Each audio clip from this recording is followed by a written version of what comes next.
I still remember how ordinary the moment felt at first.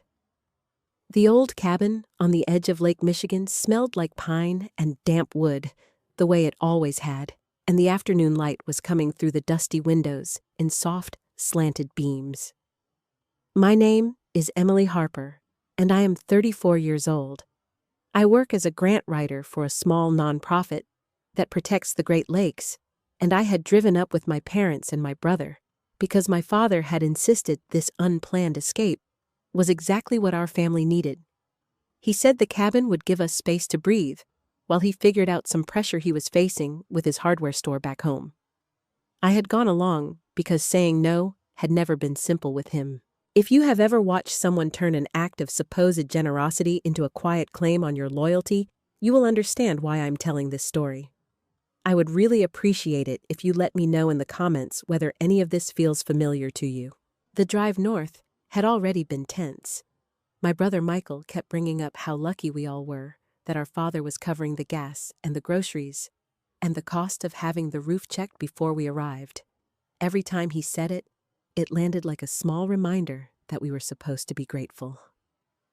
I had stayed quiet for most of the ride, watching the trees thicken along the highway until Michael finally asked why I was being so withdrawn. I told him I was just tired from work deadlines. He had laughed once short and sharp and said some people did not know how to appreciate when family stepped up. My mother, Patricia, had tried to change the subject from the passenger seat, but the air in the car stayed heavy the rest of the way. We reached the cabin in the late afternoon. The place looked smaller than I remembered, the cedar siding weathered to a soft gray, the porch sagging a little on one end. My father Thomas walked the perimeter with his hands on his hips, pointing out the new shingles and the reinforced dock like he had personally built them. He kept saying how good it was that we could all be here together, away from the noise of town where we could take care of each other the way family should. I nodded and carried my bag inside, already feeling the familiar weight of expectations settling over the weekend. Later that first evening, I was in the kitchen making coffee. I had my phone on the counter and had put the call with my friend and colleague Anna Reyes on speaker while I measured grounds. We were talking through a grant application I was finishing for a wetlands restoration project, and the conversation drifted the way it sometimes does with someone who has known you a long time. I told her the trip had been sudden and that I was not entirely sure what my father was trying to accomplish by gathering everyone here so quickly. I said the word escape felt too dramatic for what was really just a hardware store having a rough quarter. Anna laughed gently and asked if I was already bracing myself for the usual family dynamics. I said I was trying not to, but that it was hard not to notice when generosity came with an invoice you could not see. I did not hear the porch door open. My father had come in from checking the boat and was standing just inside the kitchen doorway. He had heard enough. When I turned and saw him there, his expression was calm in the way it always was when he was about to make a point that could not be argued with. He waited until I ended the call, then spoke in that measured voice he used when he wanted everyone to know he was being reasonable. After everything I've done to get us up here and make sure the place is ready for all of us, he said it surprises me to hear you talking like that to an outsider. He did not raise his voice. He did not need to. The words landed with the same quiet force he had used my whole life when he wanted compliance without the appearance of force. I thought this trip was supposed to be about family, about coming together when things are difficult. I guess I was wrong about what that means to you. I felt the old, familiar tightening in my chest, the one that had always made me choose the path of least resistance. But I also felt something else this time, a small, steady resistance that had grown over the years without me fully noticing. I kept my tone even.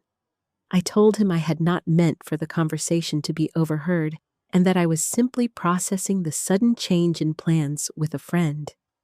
He nodded once as if accepting an apology I had not offered and said he hoped I would remember that family took care of its own problems without involving people who did not understand the full picture. Then he walked out to the porch again, leaving the door open so the cool lake air moved through the room. My brother Michael was sitting at the dining table with his laptop open. He had not said anything during the exchange, but I noticed the way his eyes flicked toward me and then back to the screen. Later that night, when I stepped outside to get some air, I saw him on the far end of the porch with his phone to his ear, speaking in a low voice. I could not make out the words, but the tone was the same one he had used in the car when he talked about how generous our father was being. I told myself it was nothing. I told myself I was reading too much into ordinary family friction. The next morning, I woke early and walked down to the water. The lake was still, the surface reflecting the gray sky. I had brought my work bag out of habit, and I sat on the old wooden bench near the dock, with my laptop balanced on my knees. I was answering emails when I noticed the folder on the shared family drive that we sometimes used for cabin photos and receipts. It had been there for years, mostly ignored. Out of curiosity, and because I was looking for an old photo of the dock repairs for a grant reference, I opened it. That was when I found the photograph. It was an old picture of my parents standing in front of the cabin, not long after they had bought it. My father had his arm around my mother's shoulders, and both of them were smiling in the way people do when they want the camera to capture a certain story.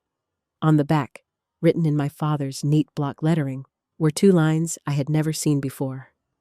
Told everyone we saved for 10 years. Truth is, her mother's money paid for it, and we never told a soul. Keep this between us. I stared at the handwriting until the letters blurred. The story my father had told for as long as I could remember was that he had worked double shifts and gone without, so the family could have this place as a legacy. It was the story he repeated to neighbors, to customers at the store, to anyone who would listen. It was the story that made his sacrifices feel noble and his expectations feel earned. The note on the back of the photograph said something else entirely. I slipped the picture into the inside pocket of my jacket without thinking. My hands were steady, but something inside me had shifted quiet and irreversible. I did not confront him. I did not ask my mother or my brother what they knew. I simply walked back up to the cabin, made another pot of coffee, and sat at the kitchen table while the rest of the house woke up. My father came in first, already talking about plans for the day and how good it was that we could all be here to support one another through whatever came next. He looked at me the way he always did when he was extending an invitation that was really an expectation. I met his eyes and nodded once. I did not argue. I did not explain. I simply let the silence sit between us while the coffee finished brewing and the light on the lake changed from gray to pale gold. In that moment, I understood that whatever this trip was really about, it was not about rest or reconnection. It was about control dressed up as care, and I had already begun to see the edges of it. I kept the photograph in the inside pocket of my jacket through breakfast, the folded edge pressing lightly against my ribs every time I moved. The note on the back stayed with me even when I tried to push it aside. My father Thomas sat at the head of the table, pouring coffee for everyone, and talking about how fortunate we were to have this place as a refuge. He mentioned the new dock boards he had paid to have replaced last month, and how he had arranged for the propane tank to be filled before we arrived. Every detail came wrapped in the same steady tone, as if he were simply reminding us of the care he had taken. My mother Patricia nodded along, buttering toast and asking whether anyone wanted more eggs. My brother Michael stayed mostly quiet, scrolling on his phone between bites. I answered when spoken to and kept my voice even. I did not mention the photograph. I did not ask why the story my father had told for years about saving for the cabin suddenly felt like something else entirely. Instead, I watched the way he looked at each of us, measuring the room, making sure the narrative stayed exactly where he wanted it. When he offered to cover the cost of any groceries we might need for the rest of the week, he looked directly at me. "Family takes care of its own," he said, especially when someone is carrying more than their share of the load. The words were soft, almost kind, but they carried the same quiet weight they always had. I thanked him and changed the subject to the weather forecast. Later that morning, my cousin Rachel Klein arrived. She had driven up from her place 2 hours south after my father extended the invitation at the last minute. Rachel was a few years older than me, steady and practical, the kind of person who noticed small shifts in a room without needing to comment on them right away. She brought a bag of fresh blueberries from a roadside stand and helped my mother put away the extra groceries my father had insisted on buying. While the two of them talked in the kitchen, I stepped out onto the porch with my laptop. I told myself I was going to finish the grant notes I had started the night before, but my mind kept returning to the photograph and the note written in my father's careful hand.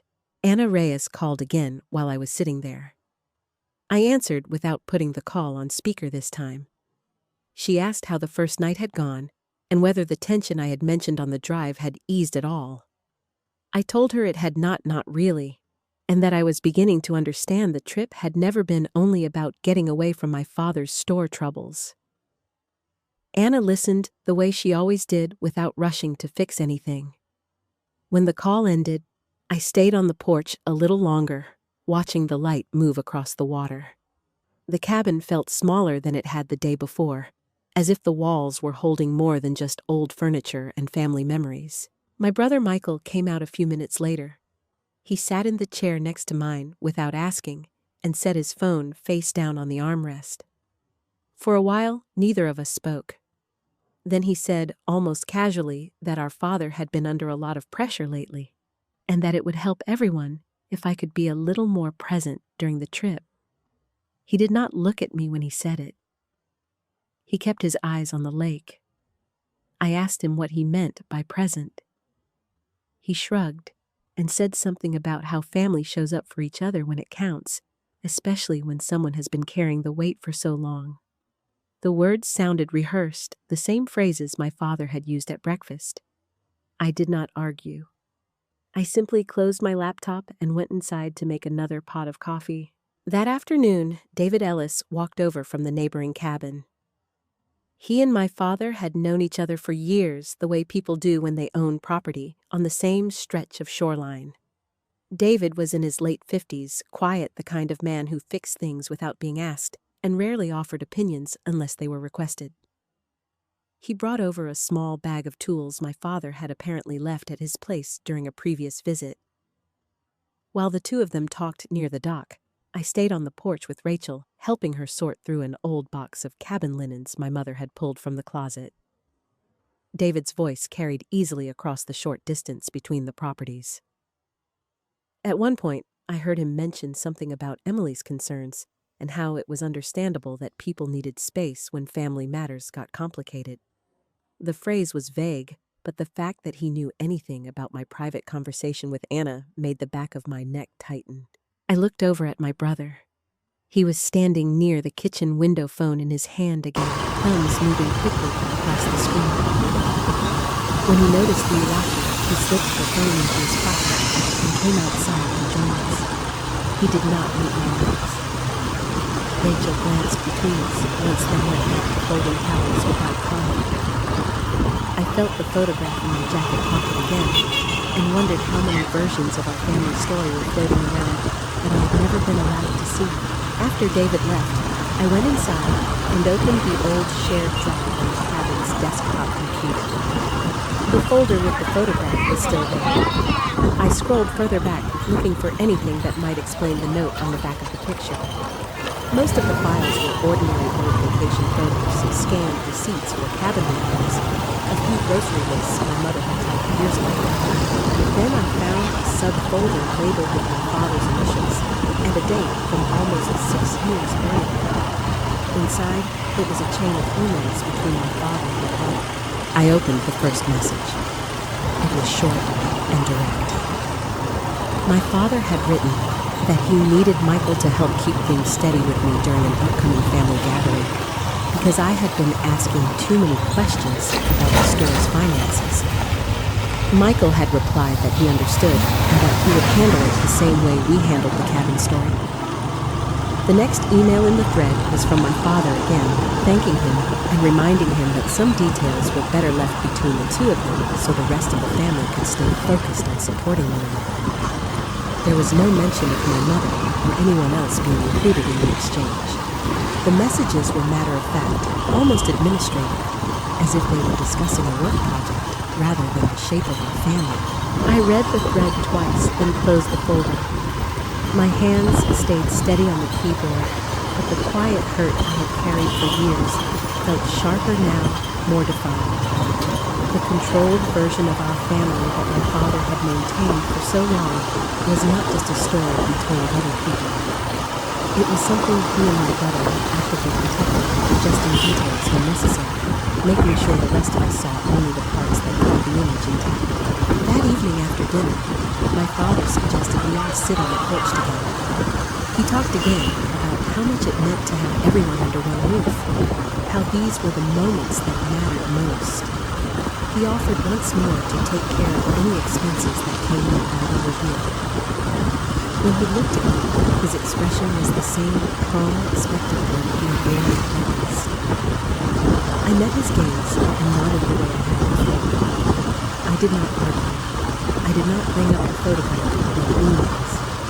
I simply let the conversation move around me while the light faded over the room and the first stars appeared. Later, when everyone else had gone to bed, I sat at the kitchen table with my laptop open again. I drafted a short message to Anna, telling her I might need to cut the trip short and drive back early. I did not send it yet. I saved it in the drafts folder and closed the computer. Outside, the water was dark and still. Inside, the cabin held its silence the way it always had, keeping its own records of what had really happened here and what had only been said out loud. I touched the photograph in my pocket one more time and left it there. I was not ready to decide what came next. I only knew that the version of family I had been asked to protect no longer matched the one I was beginning to see clearly. The next morning, the cabin felt quieter than it should have, even with everyone moving through the same small rooms. I kept the photograph folded in my jacket pocket while I made coffee and answered a few work emails at the kitchen table. My father Thomas moved around the space with his usual steady focus, checking the thermostat and mentioning again how he had arranged for the heating oil delivery before we left. He spoke about it as if the gesture was simply part of the care he extended to all of us. My mother, Patricia, hummed softly while she washed the breakfast dishes. My brother Michael stayed on his phone longer than usual, thumbs moving in quick bursts before he slipped it away whenever anyone glanced in his direction. Rachel Klein sat across from me with her own note, watching the light on the boat through the window. She had always been observant without needing to fill every silence. When my father offered for the third time that morning to cover any extra costs if we decided to stay through the weekend, she looked at me for a moment before turning back to her coffee. I thanked him the same way I had the day before. The words came out calm and automatic. Inside, the weight of the photograph and the old email thread pressed more heavily with each repetition of his generosity. Later, while my mother and Rachel walked down to the dock, I stayed on the porch with my laptop. David Ellis came over again this time, carrying a small container of fresh fish he had caught that morning. He handed it to my father with the easy familiarity of longtime neighbors. As they stood near the steps talking, David mentioned that he had heard from someone back in town that I was having a difficult time with work and family expectations. The phrasing was gentle, almost sympathetic, but the details were too close to the private conversation I had had with Anna Reyes on the first evening. My father nodded, as if the information were already known to him. My brother Michael, standing a few feet away, kept his eyes on the water and did not correct anything. I felt the shift inside me, then quiet but complete. The leak was no longer a suspicion. It was a fact sitting in plain view between the cabins. I closed my laptop and went inside without saying anything.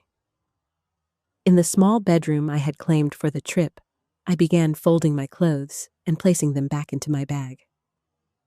I moved slowly, deliberately, the way I had learned to do when I needed to keep my hands steady while my thoughts settled. The photograph stayed in my jacket. The email thread stayed in my memory, its plain language more damning than any raised voice could have been. My father found me there a little while later. He stood in the doorway for a moment before stepping inside. He did not ask why I was packing. He simply closed the door behind him and spoke in the same measured tone he had used since we arrived. "I thought we agreed this trip was important for all of us," he said. "I've made sure everything is taken care of, so no one has to worry about anything while we're here. That includes you." I set the last folded shirt into the bag and zipped it closed. When I looked at him, I kept my voice even the same calm I had practiced for years, when the only safe choice had been to absorb whatever came next. "I know what the note on the back of the old photograph says," I told him. "And I read the emails between you and Michael from 6 years ago. The ones where you decided how to handle me, so the story about the cabin and the store stayed exactly the way you wanted it." He did not flinch. His expression remained composed, the same one he wore when he offered to pay for things or arrange deliveries. For a long moment, he said nothing. Then he spoke again, still quiet. "Some details are better kept between the people who understand the full picture," he said. "Your mother has always preferred it that way. Michael understands that protecting the family sometimes means choosing what gets said out loud and what stays private. I thought you would eventually see it the same way." I nodded once. There was no anger in the motion, only a clear recognition of what had always been true. The generosity he offered had never been free. It had always come with the expectation that I would help maintain the version of our family he needed the world to see. The photograph and the emails were simply the records he had kept for himself and my brother. Everyone else, including me, had been given the edited version. "I'm driving back this afternoon," I said. "I've already told Anna I'll be in the office tomorrow. You don't need to cover anything else for me." He stepped aside when I picked up my bag. At the door, he spoke once more, his voice still steady. "Leaving like this will only make things harder for everyone," he said. "Family stays and works things through. That's what we've always done." I paused with my hand on the doorknob. I did not turn around. "I know what we've always done," I answered. "I'm choosing something different now." I walked through the cabin without raising my voice or looking for anyone else. My mother was still at the dock with Rachel. Michael was on the porch again, phone in his hand. I did not stop to explain. I placed my bag in the back seat of my car, started the engine, and drove down the narrow road that led away from the lake. The trees closed in behind me. The water disappeared from the rearview mirror. I did not feel triumph or relief in the dramatic sense. I felt the quiet, steady clarity of having finally stopped participating in a story that had never included the full truth about me. 2 hours into the drive, I pulled over at a small rest area and sent the message I had drafted the night before to Anna. I told her I was on my way home and that I would explain when I saw her. She replied almost immediately with a simple, "I'm here when you're ready." I put the phone away and kept driving. The photograph remained in my jacket pocket. I had not decided what to do with it yet. For now, it was enough that I knew it existed and that I no longer had to pretend the story on the front matched the one written on the back. That evening, I reached my own apartment as the light was fading. I unpacked my bag, placed the photograph on the kitchen counter, and made a simple dinner. The rooms were quiet in a way the cabin had never been. There were no offers to cover costs, no reminders of what family was supposed to do, no careful coordination happening just out of sight. I ate slowly, then sat on the couch with my laptop and finished the grant notes I had started days earlier. The work felt ordinary and necessary. It belonged to me in a way the cabin story never had. In the days that followed, I did not call the cabin. I did not answer the single message my brother sent asking if I had thought things through. I did not explain myself to my mother when she left a voicemail saying she hoped I was all right. I set the boundary the same way I had at the cabin door, quietly, without drama, and without leaving room for negotiation. The loneliness that came with it was real. It sat beside me in the evenings when the apartment was empty, and in the mornings when I made coffee for one. It did not feel like failure. It felt like the cost of refusing to disappear inside someone else's version of the truth. I still think about the photograph sometimes. The note on the back remains the clearest record I have of how the story was shaped and who was allowed to shape it. My father's generosity had always been a tool for keeping that story in place. My brother's willingness to carry parts of it forward had made the tool sharper. I had spent years accepting both because the alternative had seemed like losing the only family I had. Walking away did not give me a new family or a satisfying reversal. It gave me the space to stop protecting a version of myself that had never been accurate. Blood relation had never been the same as love. Real family had never required me to vanish, so someone else's story could stay intact. I had learned both lessons the slow way through years of small accommodations and one clear morning at the cabin when I finally stopped making them. The lake still exists. The cabin still stands. The people inside it continue their days with the story they prefer. I continue mine with the one I am willing to live inside. The distance between those two places is the boundary I chose. It is not dramatic. It is simply mine. Thank you for listening to my story. If this resonates with you, I would value hearing what you would have done in that final conversation at the cabin.